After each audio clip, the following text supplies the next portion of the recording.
So এতক্ষণ আমরা দেখলাম যে নিয়ানবাই মিচুর খুব বেশি ঘনিষ্ঠ হয়ে এসেছিল। এই কারণে মিচু অবাক হয়ে গিয়েছিল। আর ঠিক তখনই নিয়ানবাই মিচুকে চুম্বন করলো। এই আকস্মিকতায় মিচু আরো বেশি হতবাক হয়ে গেল, কারণ সবটা এত দ্রুত ঘটলো যে সে নিয়ানবাইকে থামাতেও পারল না। এরপর সে নিয়ানবাইকে নিজের থেকে সরিয়ে দিল। নিয়ানবাই বলল যে সরি, যখনই তুমি আমার কাছাকাছি থাকো আমি নিজেকে সামলাতে পারি না। আর যখন সে যেতে লাগলো তখন মিচু বলল যে আমিও নিজেকে থামাতে পারি না, কারণ তুমি প্রতিবার আমার কাছে এসে আমাকে ট্যাঙ্কের উপস্থিতি অনুভব করাও। তখনই নিয়ানবাই ফিরে এলো এবং এইবার মিচুকে ধমক দিল, আমার বাড়িতে অচেনা লোকের আনাগোনা পছন্দ না, তাই পরের বার তুমি আমাকে না জিজ্ঞাসা করে কাউকে বাড়িতে আমন্ত্রণ করবে না। যদি এমনটা করো তাহলে আমি তোমাকেও ঘর থেকে বের করে দেব। এই কথাই মিচু বিরক্ত হয়ে গেল।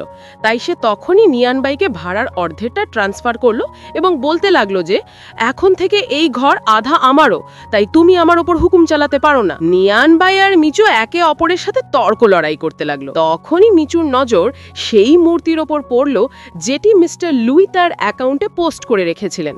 নিয়ানবাই মনে মনে বলতে লাগলো যে চলো, অবশেষে তো এটা খেয়াল করলো। আর যখন সে তৈরি হচ্ছিল যে এবার তো বুঝতেই পারবে যে আমি মিস্টার লুই, কিন্তু মিচু বলল যে তার মানে তুমিও মিস্টার লুই এর ফ্যান, তাই তুমি তার মতো একই মূর্তি সস্তা কোয়ালিটিতে নিজের বাড়িতে রেখেছো। কোনো চিন্তা নেই, যখন আমার মিস্টার লুই এর সাথে দেখা হবে তখন আমি তোমারও ফ্যান মিটিং করিয়ে দেবো। নিয়ানবাই আবারও হতবাক হয়ে গেল যে কি করেও এত বোকা হতে পারে যে এত ইঙ্গিত দেওয়ার পরও বুঝতে পারছে না যে আমি মিস্টার লুই।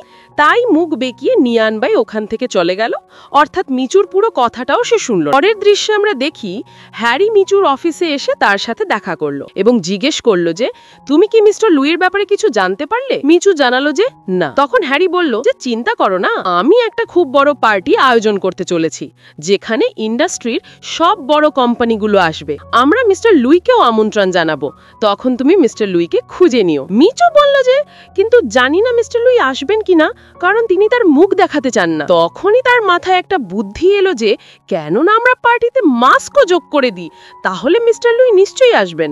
তখন হ্যারির ও মিচুর এই মাস্কের আইডিয়াটি বেশ পছন্দ হলো। পরের দৃশ্যে আমরা দেখি রাতে মিচু পোশাক পরে ঠিক করছিল যে কাল পার্টিতে তার কি পরা উচিত। তাই যখন সে নিয়ানবাইকে জিজ্ঞেস করলো যে এই পোশাকটা কেমন লাগছে, তখন নিয়ানবাইয়ের মিচুকে ভালোই লাগছিল, অর্থাৎ ওই পোশাকে তাকে বেশ সুন্দর লাগছিল। কিন্তু যেহেতু পোশাকটি বেশ খোলামেলা ছিল তাই সে বলল যে তুমি আসলে লোকেদের কি দেখাতে চাও। মিচু পোশাক পরিবর্তন করতে গেল, কিন্তু যখন সে যাচ্ছিল তখন নিয়ানবাই বলল যাই বলো না কেন, দেখতে খুব মিষ্টি লাগছে। মিচু এবার অন্য একটি পোশাক পরে এলো, কিন্তু নিয়ানবাই এটাতেও ক্ষুব্ধ যে এটা খুব ছোট, সবাই তোমার সরু সরু পা গুলো নিয়ে মজা করবে, আর আমারও ভালো লাগবে না যে সবাই তোমাকে এভাবে দেখুক। তখন মিচু বলল যে আরে তুমি একই ধরনের কথা বলছো, সব স্কার্টই তো ছোট হয়। তবে তখনই সে আবার পোশাক পরিবর্তন করতে চলে গেল। আর যখন সে তৃতীয় পোশাকটি পরে এলো তখন নিয়ানবাই শুধু মিচুর দিকে তাকিয়েই রইল, অর্থাৎ তার মিচুকে অসম্ভব ভালো লাগলো। মিচুর পোশাকের চেন বন্ধ হচ্ছিল না, তাই নিয়ানবাই মিচুকে সাহায্য করলো। কিন্তু সে যেই মিচুকে স্পর্শ করলো, মিচুর আবারও ট্যাঙ্কের উপস্থিতি অনুভূত হলো, তাই সে জমে দাঁড়িয়ে রইল। নিয়ানবাই হেসে জিজ্ঞেস করলো যে কি হলো, তোমার কি আমার স্পর্শ ভালো লাগছে? আমি আবারও সেই একই অনুভূতি দিতে পারি। কিন্তু মিচু কোনো উত্তর দিল না, বরং তখনই তাড়াতাড়ি ভেতরে চলে গেল। এরপর আমাদের দেখানো হলো যে মিচু একটি স্বপ্ন দেখছে। স্বপ্নে সব জায়গা তার পছন্দের মতো ছিল। তখনই সেখানে নিয়ানবাই এলো এবং মিচুকে চুম্বন করার জন্য এগিয়ে গেল। মিচু প্রথমে তাকে থামানোর চেষ্টা করেছিল এই বলে যে না, এমনটা করা ঠিক না, কিন্তু সে না চাইতেও নিয়ানবাইকে থামাতে পারছিল না, অর্থাৎ তার প্রতি আকৃষ্ট হচ্ছিল। তাই দুজনে অনেকক্ষণ ধরে একে অপরকে চুম্বন করলো। কিন্তু তখনই মিচুর ঘুম ভেঙে গেল এবং সে বুঝতে পারলো যে এটা শুধুই একটি স্বপ্ন ছিল। তাই সে রেগে যেতে লাগলো যে আমি নিয়ানবাইকে স্বপ্নেও কেন থামাতে পারি না। আর আমাদের দেখানো হলো যে আজ পার্টির দিন, তাই মিচু পার্টিতে যাওয়ার জন্য ভালোভাবে সেজে তৈরি হয়ে গিয়েছিল। কিন্তু যখন সে লিপস্টিক লাগাতে যাচ্ছিল তখন হ্যারি বলল যে আমাকে সাহায্য করতে দাও, এবং খুব আদর করে মিচুর লিপস্টিক লাগিয়ে দিল, কারণ সে এখন মিচুকে পছন্দ করে। কিন্তু এই কথা মিচুকে বলতে পারছে না। পরের দৃশ্যে আমরা দেখি পার্টি শুরু হয়ে গিয়েছিল। সেখানে মিচু শুধুমাত্র মিস্টার লুই এর জন্য অপেক্ষা করছিল। অন্যদিকে নিয়ানবাই যখন নিজের ইনভিটেশন কার্ড দেখিয়ে প্রবেশ করলো তখন মিচুর অ্যাসিস্ট্যান্ট মিচুকে জানালো যে মিস্টার লুই পার্টিতে এসে গেছেন, যিনি কালো স্যুট আর কালো মাস্ক পরে আছেন। মিচু লুইকে খুঁজতে লাগলো। অন্যদিকে মিস রোজও পার্টিতে এলেন, যিনি নিয়ান বাইকে জিজ্ঞেস করলেন যে তুমি এখানে কেন এসেছো যখন তুমি জানো যে তোমার এখানে আসা ঠিক না। তখন নিয়ান বাই বলল যে মিচু আমাকে চিনতে পারছে না, যে আমিই মিস্টার লুই, তাই আমাকে এখানে আসতেই হলো। এই সব কথা পেছন থেকে হ্যারিও শুনলো, আর সে বুঝতে পারলো যে তার মানে নিয়ান বাইই মিস্টার লুই। কিন্তু সে এমনটা করছে কেন? তাই তখনই হ্যারি ফোন করে নিয়ান বাইয়ের মতো দেখতে অনেক ছেলেকে ডেকে আনলো, যাতে মিচু মিস্টার লুইকে খোঁজে না পায়। এরপর সে বলতে লাগলো যে নিয়ান বাই, আমি তোমাকে তোমার মিশনে সফল হতে দেব না। আর এমনটাই হলো। অর্থাৎ মিচু যখন মিস্টার লুইকে খুঁজছিল তখন সেখানে উপস্থিত সব ছেলেকে মিস্টার লুই এর মতোই মনে হচ্ছিল। আর যখন মিচু নিয়ান বাইয়ের কাছে আসতে লাগলো তখন নিয়ান বাইয়ের মনে হলো যে ও আমাকে চিনে ফেলেছে, আমি ওর অবাক হওয়া মুখ দেখতে চাই যখন ও জানতে পারবে যে মিস্টার লুই আমিই ছিলাম। কিন্তু মিচু পাশ কাটিয়ে চলে গেল। তখন নিয়ান বাই অবাক হলো যে আরে ও এখনো আমাকে চিনতে পারলো না কেন। আসলে মিচুর কাছে সবাই একই রকম মনে হচ্ছিল, যার কারণে সে মিস্টার লুইকে খুঁজে পাচ্ছিল না। তাই মিচু মিস্টার লুইয়ের প্রিয় গান বাজিয়ে সেটির তালে নাচতে শুরু করলো, এই ভেবে যে এবার মিস্টার লুই নিশ্চিত সামনে আসবেন। আর এমনটা হলো। অর্থাৎ নিয়ান বাই এসে মিচুর সাথে নাচতে লাগলো। কিন্তু নিয়ান বাইয়ের সাথে মিচু মিস্টার লুইয়ের কথা ভুলে গেল এবং ট্যাঙ্ককে মনে করতে লাগলো। কারণ যখনই নিয়ান বাই মিচুর কাছে আসে সে মিচুকে ট্যাঙ্কের উপস্থিতি অনুভব করায়। তাই এই কথাটা সে নিয়ান বাইকে জানালো যে আপনি আমাকে একজনের কথা মনে করিয়ে দিলেন, অর্থাৎ আমার হতে যাওয়া স্বামী ট্যাঙ্ক, যে আমাকে বিয়ে করতে যাচ্ছিল কিন্তু এখন এই দুনিয়ায় নেই। আমি তাকে ভুলতে চাই না, কিন্তু আমার ভয় হচ্ছে যে আমি অন্য কাউকে পছন্দ করে না ফেলি। তখন নিয়ান বাই বলল যে তোমার শুধুমাত্র নিজের মনের কথা শোনা উচিত। তখন মিচু উত্তর দিল যে না, আমি আমার মনে শুধুমাত্র ট্যাঙ্ককেই রাখতে চাই, অন্য কারোর প্রতি আকৃষ্ট হয়ে ট্যাঙ্কের জায়গায় অন্য কাউকে দিতে পারি না। নিয়ান লাই মিচুর কথা শুনে আবেগপ্রবণ হয়ে গেল যে এ তার প্রিয়তম ট্যাঙ্ককে কতটা ভালোবাসে। একই সাথে সে এখনো ট্যাঙ্কের দেওয়া নকেট পড়েছিল, তাই নিয়ান বাই ওখান থেকে চলে যেতে লাগলো।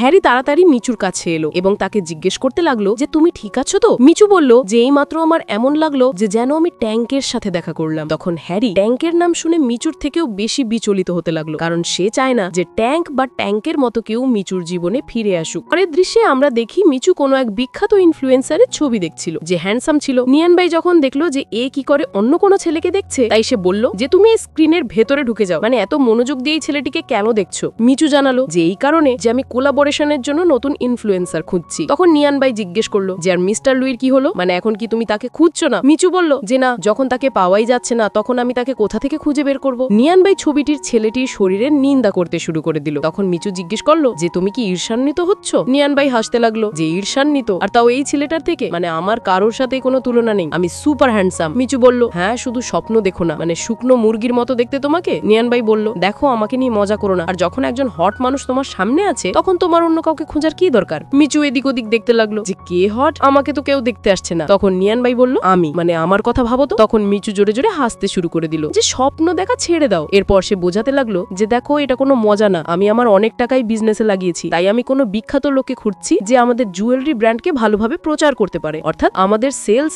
আগের থেকেও বেশি বেড়ে যায়। নিয়ান বাই দুঃখিত হতে লাগলো যে কিন্তু তুমি তবুও মিস্টার লুইর ওপর থেকে আশা ছেড়ো না। তখন মিচু বলল যে কি হলো, মানে তুমি কি এই কারণে চিন্তিত হচ্ছ যে এবার তুমি আমার মাধ্যমে মিস্টার লুইর সাথে দেখা করতে পারবে না? কিন্তু এখন দেখো, যাই হোক না কেন, আমি কারো কথা শুনতে যাচ্ছি না। নিয়ান বাই দুঃখিত হতেই যাচ্ছিল। মিচু তাড়াতাড়ি ওখান থেকে পালিয়ে গেল, যার পেছনে পেছনে সেও গেল। পরের দৃশ্যে আমরা দেখি রাতে নিয়ান বাই নিজের মিস্টার লুই এর আইডি খুলে রাখলো, যাতে এবার তো মিচু বুঝতে পারে যে সেই মিস্টার লুই। ঠিক তখনই তার মিচুর রুম থেকে চিৎকার করার আওয়াজ এলো। দেখার পর জানা গেল যে মিচুর অবস্থা খারাপ, অর্থাৎ সে খুব কষ্টে আছে, কিন্তু নিজের ওই কষ্ট নিয়ান বাইয়ের থেকে লুকাচ্ছে। নিয়ান বাই বলল যে আমি কিছু জানি না, আমি তোমাকে ডাক্তারের কাছে নিয়ে যাচ্ছি। তখন মিচু মেকআপ করা শুরু করে দিল যাতে কেউ তাকে খারাপ অবস্থায় দেখতে না পারে। নিয়ান বাই বলল যে তুমি কি পাগল হয়ে গেছো যে তোমার এমন সময় মেকআপ মনে পড়ছে, এবং তখনই জোর করে মিচুকে নিজের সাথে নিয়ে গেল। পরের দৃশ্যে আমরা মিচুকে নার্সের সাথে কথা বলতে দেখি। আসলে মিচুর পাইলস হয়েছে, অর্থাৎ ব্যাক সোয়েলিং, যার সার্জারি সে করাচ্ছে না, বরং বলল যে ডাক্তারকে বলো যে শুধু ওষুধ দিয়ে দেবেন। কিন্তু নার্স বলল যে না, সার্জারি তো আপনাকে করাতেই হবে, যা করানোর আগে আমাদের ফ্যামিলি মেম্বারের সাইন লাগবে। যিনি বাইরে আছেন, আমি কি তার কাছ থেকে সাইন করিয়ে নেব? মিচু বলল যে না না, প্লিজ নিয়ান বাইকে কিছু বলো না, আমার এই অবস্থার কথা, যে আমার পাইলস হয়েছে। কিন্তু তখনই নিয়ান বাই ভেতরে এসে গেল এবং বলল যে বলো কোথায় সাইন করতে হবে। মিচু লজ্জা পেতে লাগলো যে তুমি কি সব শুনে নিয়েছো? তখন নিয়ান বাই বলল যে হ্যাঁ, কারণ তুমি এত জোরে জোরে কথা বলছো যে পুরো ফ্লোরের পেশেন্টরা তোমার কথা শুনে নিয়েছে।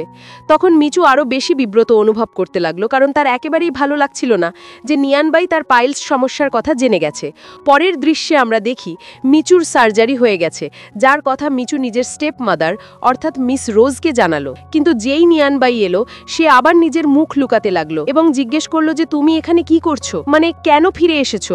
নিয়ানবাই বলল যে আমি তোমার জন্য ফল নিয়ে এসেছি, আর এমন কি হয়ে গেছে যে তুমি এত বেশি লজ্জা পাচ্ছ। মিস রোজও নিয়ানবাইয়ের আওয়াজ শুনলেন এবং বুঝতে পারলেন যে নিয়ানবাই সেখানে আছে, কিন্তু তখনই কল কেটে গেল। মিচু এখনো বারবার নিজের মুখ লুকাতেই যাচ্ছিল।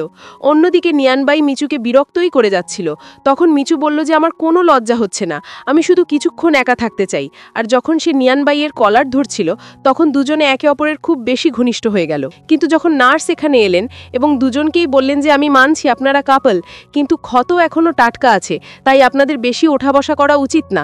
তখন মিচু বলল যে আমরা কাপল না, এ তো আমার আঙ্কেল। তখন নার্স অবাক হলেন যে এত ইয়াং আঙ্কেল, তাই তিনি নিয়ানবাইয়ের কাছে তার নাম্বার চাইতে লাগলেন। কিন্তু যখন মিচু বলল যে এর অনেক গার্লফ্রেন্ড আছে, 2বার ডিভোর্সও হয়ে গেছে, আর এর বয়স 50-এর থেকেও বেশি, তখন নার্স তাড়াতাড়ি ওখান থেকে পালিয়ে গেলেন। নিয়ানবাই খুশি হতে লাগলো যে তুমি ঈর্ষান্বিত হয়েছিলে, তাই তুমি নার্সকে তাড়িয়ে দিয়েছো, তাই না? তখন মিচু বলল যে না, এমন কিছুই না। এরপর তখনই ওয়াশরুমে এসে ভাবতে লাগলো যে সত্যিই কি এমন যে আমি ঈর্ষান্বিত হয়েছিলাম?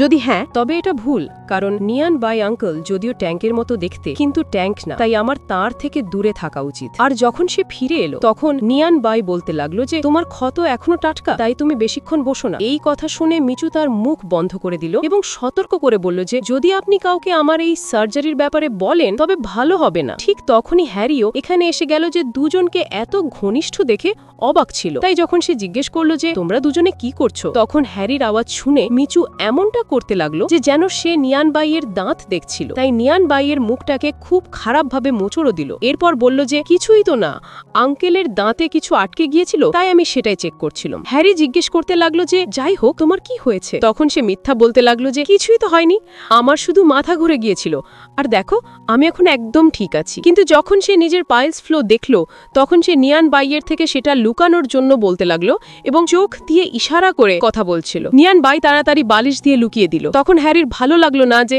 জানি না এমন কি কথা, মানে এমন কি সিক্রেট যা সে নিয়ানবাইয়ের সাথে তো শেয়ার করতে পারে, কিন্তু আমার সাথে না। হ্যারি বলল যে চলো আমি তোমার দেখাশোনার জন্য এখানে থেকে যাব। কিন্তু মিচু তাকে এই কথার জন্য মানা করে দিল যে না, নিয়ানবাই আঙ্কেল আমার দেখাশোনার জন্য এখানে আছেন।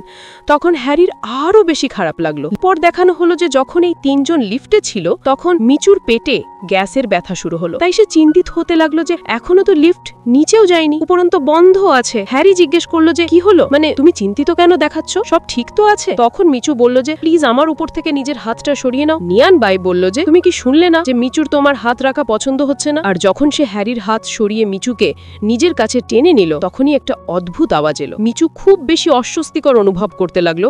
অন্যদিকে হ্যারি এবং নিয়ানবাই দুজনেই অবাক হয়ে গিয়েছিল। আর ব্যাস, এই দৃশ্যের সাথেই এই পর্বটি এখানেই শেষ হয়ে যায়। পরের পর্বের জন্য প্লিজ আমার চ্যানেল সাবস্ক্রাইব করুন।